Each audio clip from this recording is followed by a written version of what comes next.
yang tepat di sebelah area jembatan. So kita bakal lihat ada 3 high ground dapat dikuasai, tapi Schweb terlalu terbuka. Bahkan sampai knock out oleh seorang Duke. Dan sekarang ada chance untuk Duke knockin Ravenclaw. 2 knocked out kali ini dapatkah dari DX. Menumbangkan tim VPE yang tinggal menyisakan Stone dan juga Fluket dalam posisi yang cukup terjepit. Itu Fluket ketahuan sih, tinggal diintip doang harusnya sama Duke. Udah mulai terspot keberadaannya dan ternyata follow up datang dari sebelah kanan. Front shoot yang gagal dari Fluket, tapi tembakan dari sebelah kiri sedikit mengejutkan. Backupnya sedikit tepat timingnya dan langsung menutup angle shoot dengan melakukan proning dari Volkon. Gila, ini fight yang benar-benar krusial. Tapi ternyata dari The Xavier, mereka lebih diuntungkan dari setup yang mereka lakukan di bagian Paradise. 7 eliminasi DX, 7-7-nya berasal dari Duke. Gila. Tapi emang positioningnya dia bagus sih tadi. Dan dia jadi MVP ketika The Xavier menghadapi GDG di awal-awal mereka turun di Paradise. Dia knockin 3 kan? Betul. Dia knockin 3 dan sekarang kita lihatnya juga tampaknya dari tim Infinity ya. Mereka sekarang dalam posisi yang cukup terjepit, tinggal menyisakan Mela seorang diri kali ini tepat sebelahan. Zona pun gak mengarah ke mereka. Kita bakal lihat.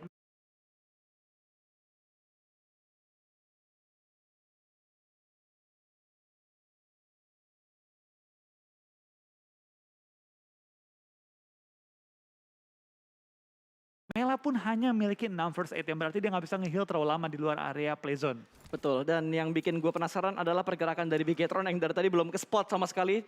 Dari observer kita cuma di looting time mereka doang di awal ketika mereka turun dari arah parasut. Tapi sampai detik ini belum terlihat pergerakan dari Bigetron. Bahkan gue nggak inget loh, mereka ternyata udah mendapatkan 2 elimination. Betul. Karena tadi kita disuguhkan dengan fight yang begitu intens, bro. Di semua sisi map Di ya? semua sisi map. Tapi ini peka banget loh, langsung ditunjukin tiba-tiba. Tapi dari GD pun masih menyisakan 1 member. Tadi dari Star, dan dia masih bertahan juga sampai ke zona keempat. Gue nggak tahu kondisi Star seperti apa. Apakah dia masuk tengah zona, apakah dia punya compound atau gimana. Tapi ini udah awal yang baik sih bagi seorang Star. Tinggal nahan dikit lagi at least bawa pulang placement point. Betul, setidaknya bisa mendapatkan placement point terbaik lah. Cacing Gaming akan mendapatkan 2. Gila, Voki dari Axis. Dengan begitu sabar mendapatkan 2 pemain dari MSC yang tiba-tiba naik ke arah perbukitan yang sudah dikuasai mungkin oleh Axis. Karena belum terpantau pemain lain dari Axis. Hanya 1 pemain namun berhasil mendapatkan 2 dari MSC. Gila, men. Tampaknya Axis ini penganut teori lama. Zaman dulu kan zaman sekarang kan teori healing sama teori tengah. Mereka pakai teori cacing. Teorinya Sanskui berarti. Kenapa? Ngepron adalah kuncinya. Oh iya. Bukan ngepron, berbaring adalah kuncinya. Berbaring adalah kuncinya. Nah ini dia penggunaan meta dan teori lama berarti ya. Betul sekali. Dan Xavier harus keluar dari arah Paradise karena sudah ditinggalkan oleh circle yang ketiga. Circle yang keempat kali ini juga sudah mulai tertutup oleh Blue Zone yang keempat. Di arah lain dari Face Clan, TonyK berhasil mendapatkan 1. Tapi kali ini Matoy. dari Secret. Matoy touchdown ke bagian ujung dari Blue Zone. Tapi lihat dari TonyK bakal langsung mendapatkan sebuah pick off. Tapi ternyata jump shoot dari TonyK begitu bagus tadi.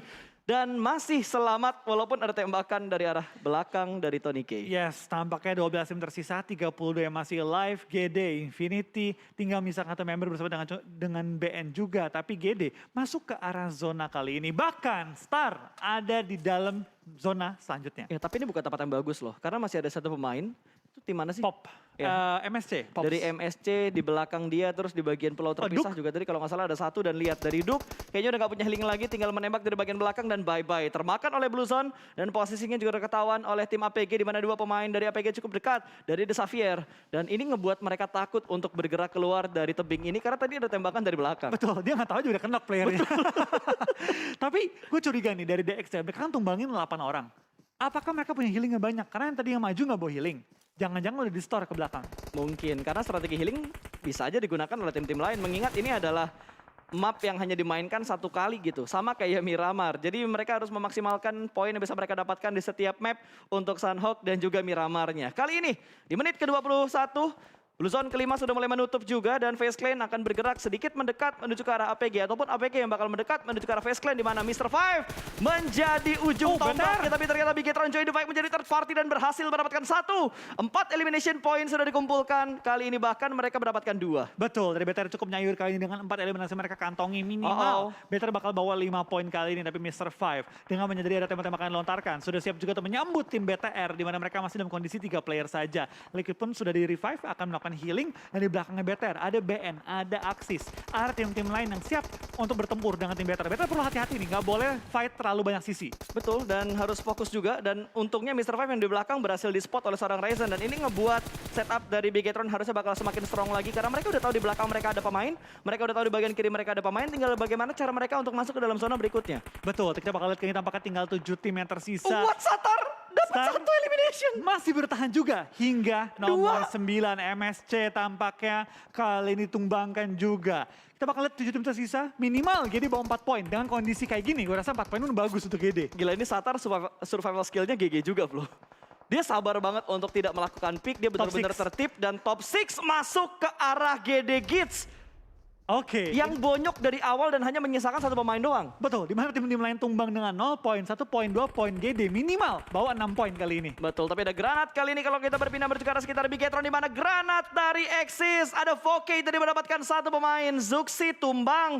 Granat yang predicted banget waktunya dan tembakan dari belakang juga sempat untuk mendapatkan satu lagi. Untungnya masih ada counter shoot dari Bigetron dan nice try untuk EVOS karena mereka sudah dipulangkan ke arah lobby.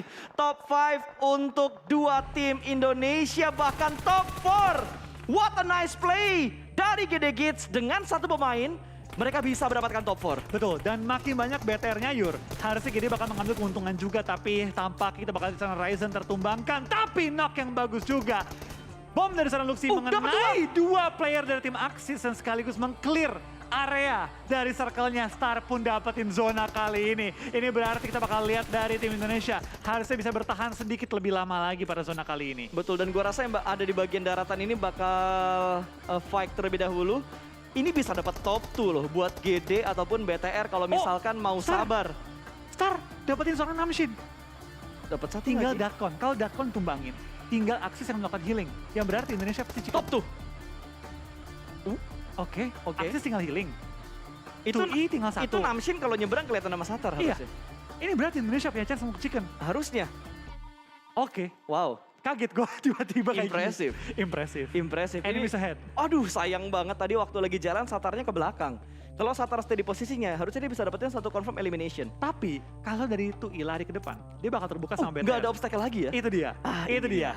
Tinggal Star dan BTR Luxi. Coba untuk nangkepin ngambil keuntungan terbesar. Gue rasa dari kacang susu itu nggak bakal maju-maju lagi sih. Cuma takut bro. takutnya potensinya Luxi yang kena. Iya, itu dia. Karena kacang susu kalau dia iseng tiba-tiba bisa ngedapetin si Luxi tadi terakhir ya. Iya. Ya, itu bahaya banget tentunya ada lemparan granat ke arah Knock depan satu sana. lagi, Dan Namshin. mendapatkan satu pemain, ternyata Satar dengan membagongkan mendapatkan satu persatu pemain. Dan ini yang gak gua suka karena lihat angle dari kacang susu, melihat pergerakan dari seorang Luxi, belum ada tembakan dari kacang susu, sudah mulai dikekerkan, dia masih fokus untuk Kacang melakukan Susu, healing. jangan. Jangan tembak dulu, front shoot kali ini berhasil dan top 3. Dua tim Indonesia berhasil masuk sebagai last man standing untuk Luxi dan juga Satar. Tapi posisi dari Luxi masih bisa dicek oleh seorang kacang susu. Belum ada pergerakan yang lebih pasti dibangun oleh kacang susu kali ini. Apakah dia bakal usil atau bakal fokus untuk melakukan healing ke arah Satar? Sudah mulai mendengar step yang dibuat oleh Luxi kali ini. 1v1 situation antara Luxi versus Satar. Bermain di bagian high ground dan juga lower ground. Ada lemparan granat dari seorang Luxi kah? Lemparan granat dan Luxi. low HP. Berhasil mendapatkan cicilan damage yang begitu besar. Kali ini Luxi dipaksa untuk mundur ke bagian belakang. Lemparan smoke dari seorang Satar. Dua smoke terpop out di bagian atap lagi. Di bagian atas dari bukit ini. Betul, Luxi pun sudah melakukan healing kali ini, Kacang susu, menyisakan kali nyawa yang cukup low. Tapi kacang susu apakah bakal kena oleh Star? Karena dia lumayan low, dia punya niat untuk menembak. Tapi Luxi kali ini harus berhati-hati dengan damage yang bakal diterima. Kacang susu masih bersabar, masih tenang, masih melakukan healing. Luxi sangat terbuka dari angle shoot yang dimiliki oleh kacang susu. Betul, untung masih ada smoke. Sejauh ini masih ada smoke dan kacang susu belum ada niatan untuk menembak. Dia masih ada 2 atau 4 kit lagi yang tersisa, tidak terlalu kelihatan karena agak kecil TV di depan kita. Satar unggul dari segi high ground dan saling menembak kali ini dari kacang susu. Ternyata menembak Satar terlebih dahulu, gope melepotan. Wah, ini adalah chicken. Winner chicken dinner untuk Bigetron Red Aliens. Ini adalah chicken kedua untuk Indonesia. Indonesia. 10 elimination, 11 elimination berhasil dikumpulkan oleh Red Aliens dan GD Gits juga berhasil mendapatkan 2 tambahan dari elimination yang dikumpulkan oleh Satar. Poin demi poin kembali dikumpulkan oleh 2 tim Indonesia dan ini adalah 2 tim Indonesia yang kita harapkan tadi performnya nge-up. Betul. Dan nge-up beneran. Gantian, EVOS tadi udah di atas, sekarang sedikit turun. Tapi dari 2 perwakilan Indonesia lainnya, BTR dengan WCD dan GD, dengan solo effort dari seorang Star berhasil dapetin 12 poin di game kali ini. Not bad untuk GD, malah bukan not bad lagi. Sangat baik. Sangat Dengan baik. kondisi yang ada ya. Dengan kondisi saat ini. Betul, tapi itu yang gue bilang gitu. Main PUBG Mobile, even satu orang pun tersisa, jangan pernah nyerah sampai detik terakhir. Karena kita nggak pernah tahu apakah kita lagi hoki atau enggak. Star, dibilang hoki, iya hoki gitu. Betul. Dapetin zona, tapi dengan ketenangannya dia bisa ngejaga sisi belakang, dia bisa ngejaga badan dia. Yap. Bahkan di momen terakhir, dia masih bisa numbangin Namshin berkali-kali. Gue sampai nggak nyangka, mulut gue sampai belibet loh. Gue kira dari tadi kacang susu bakal nembak ke arah BTR, bakal nembak ke arah Luxi, tapi ternyata